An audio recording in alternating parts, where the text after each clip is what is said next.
Now, thank you so much. It is another time that we've been joined by one of the journalists in Kisumu. That is James Okoth. James Okoth is also, as per se, he is a journalist.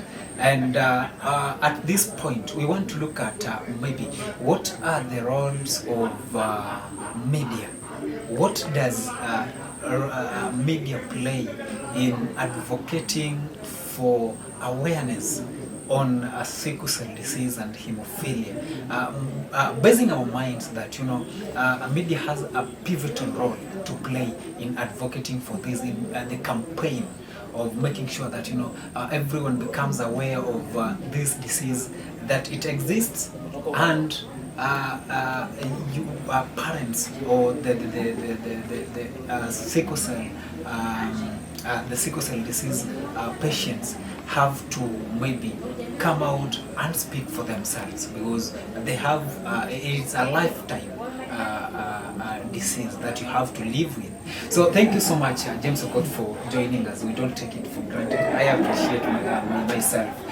Maybe in a nutshell, what is really the role of media in advocating for awareness as far as sickle cell disease is concerned? Thank you very much, Jeff. Thank you very much for this opportunity and this platform. First of all, my name is James Okoth. I'm a journalist who practices journalism in Kisumu County, and I'm one of the advocates when it comes to matters not just sickle cell disease or hemophilia, but generally blood disorders. So you said in a nutshell. So I would say our role as the media, first and foremost, is to make noise about the fact that sickle cell disease, hemophilia, and any other blood disorder exists, and it is not special. It is like any other disease out there. So one of the advocacy areas is to look into what does other diseases or warriors enjoy in other parts or maybe in other conditions that sickle cell disease, hemophilia, and any other blood disorder does not. When we talk about it, you will realize that areas of advocacy on matters managing sickle cell disease is first and foremost accessibility and availability of drugs. I would say drug security. As we speak, this is a topic that has been there for a while now, but thanks to a few of us who have taken up the role to create awareness and to make noise around the fact that these diseases are not available where they're supposed to be or when they're supposed to be, there are some changes that are coming in with it. But other than that, how is the government or policymakers realigning policy issues to accommodate the sickle cell and hemophilia, or generally the community of drug disorder patients? These are areas that needs to be looked into. They exist, but without the media highlighting these issues, people will not have to know. The policymakers may not have to know. Even those who suffer from these conditions may not have to know, because there is stigmatization. And even as we speak, it is painful that we do not have definite, traceable, measurable data that encompasses the community of blood disorders. And now, how do you plan if you don't have a data? Does that mean that this is why we don't have the drugs when we need them at the time that we need them? Does this mean that this is why we do not have infrastructure that caters for the blood disorder community? And then there is where our role is to highlight, to make noise, to offer solutions, to put to task policymakers. Thank you so much, James. As much as the media makes noise, as a media practitioner, or as one of the stakeholders in making sure that you advocate for this issue, do you think the government has taken its mandate and duties to make sure that everything is settled? I would say yes. I would say no.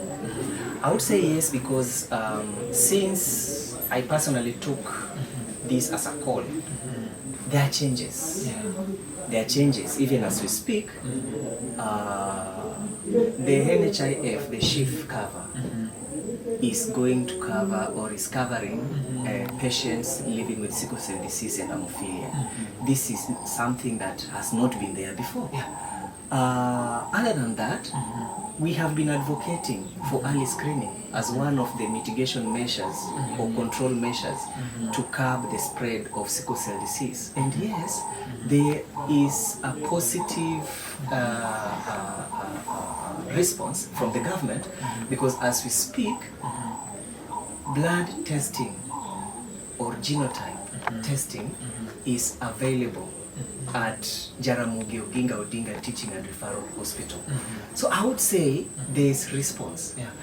I would also say there might not be response because we are still spending a lot of time highlighting the plight of sickle cell warriors who in one way or another have not had the access to these drugs.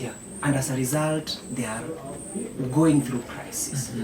I would also say that there's a lot of stigmatization when it comes to handling or interacting with sickle cell warriors or any other member of community belonging to blood disorders. Why? They are not equally or fairly represented in areas of social and economic fronts. Why am I saying this? It is easier, they say, to have an employee who is free from sickle cell disease. Why? Because you are free from spaces where they do not have to report because of crisis. And this is stigmatization. This is a matter that is infringing on their human rights aspects. So I would say those are areas that we still need to bring to the fore. And we can only do it if the media made it a call, if the media took it upon itself to work closely with this community, to work closely with policymakers, to work closely with the government, to work closely with organizations that work with this community, so that at the end of the day, we make steps forward. We don't take long at a particular point, and we don't make retrogressive steps.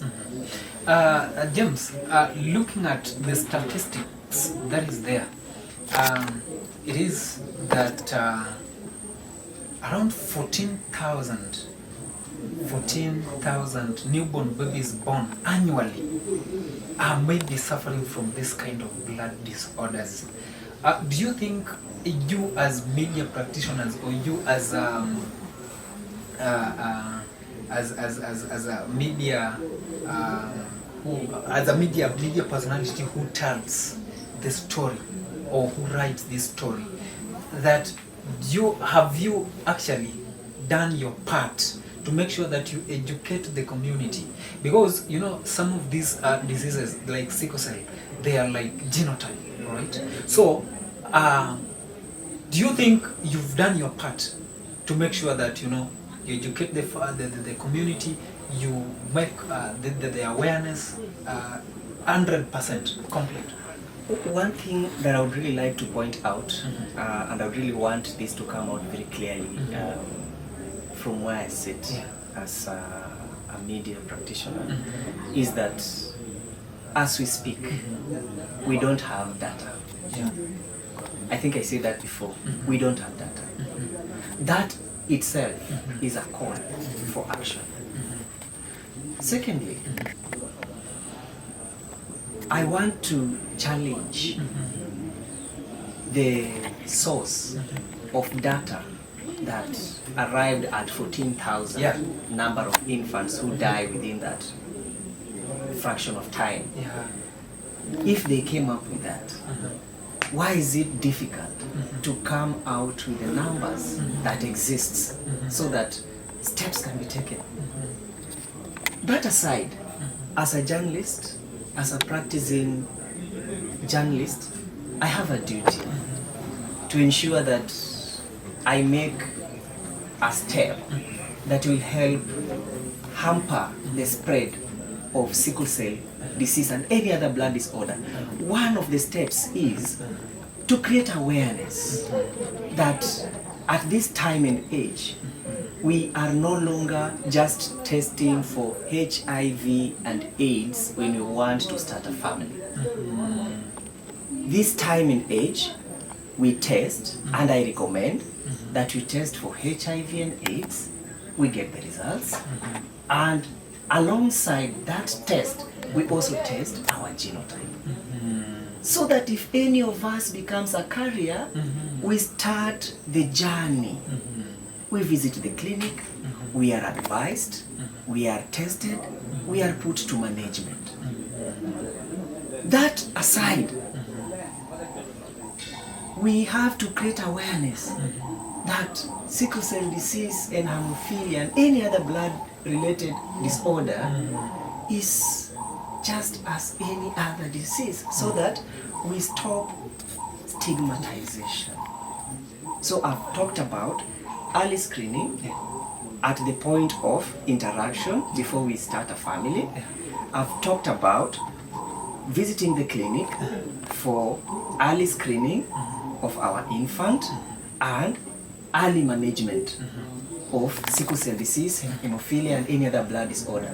I've also spoken about creating awareness around these complications so that people do not perceive this community as either downgraded, belittled, sidelined, or any other adjective of that denotes negativity.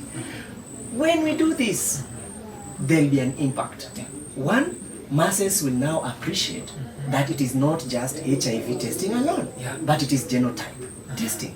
Secondly, those in families who did not do the genotype will now appreciate visiting the clinic for early screening. At the same time, the community will now have to open their arms wide to this group of members of the community who have blood-related disorders.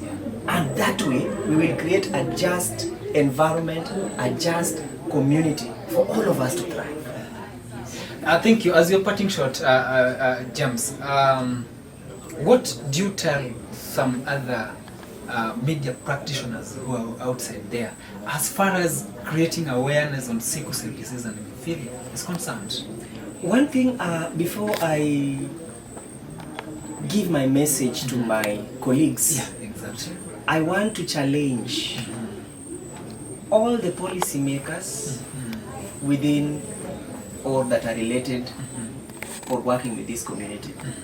I want to challenge all the organizations and all levels of advocacy platforms to one, appreciate the role of the media.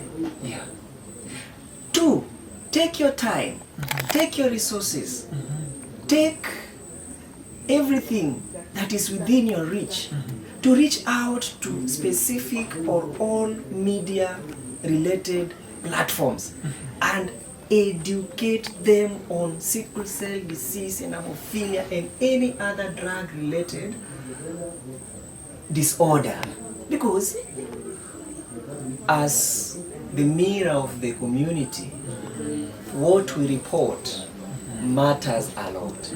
If I'm not empowered as a media practitioner, if I'm not empowered as a reporter, if I'm not empowered, I might give a report that is not either backed by facts or it's based on myths and misconception, or it is not balanced. Because if you're talking about management of sickle cell disease, you cannot just speak to a warrior and leave your story. You cannot just speak to the government and leave your story. You cannot speak to a caregiver and leave your story.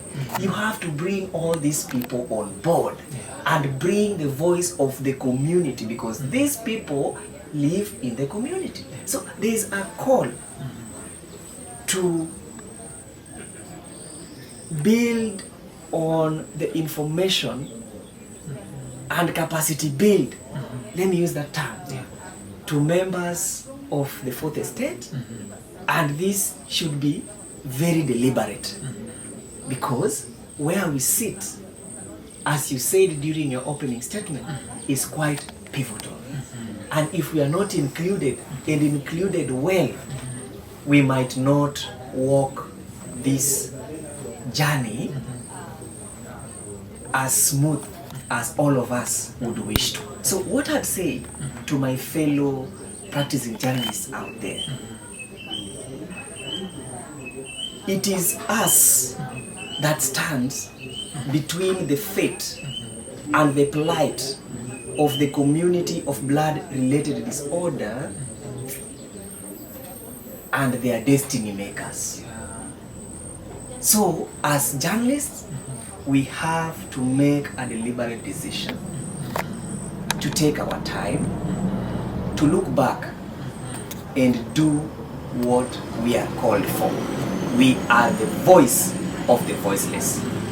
Thank you so much, James, for that elaborate information as far as media is concerned on issues, creating awareness on sickle cell disease and hemophilia and other blood disorder diseases. Thank you so much for your time. We appreciate it. Thank you so much. Thank you.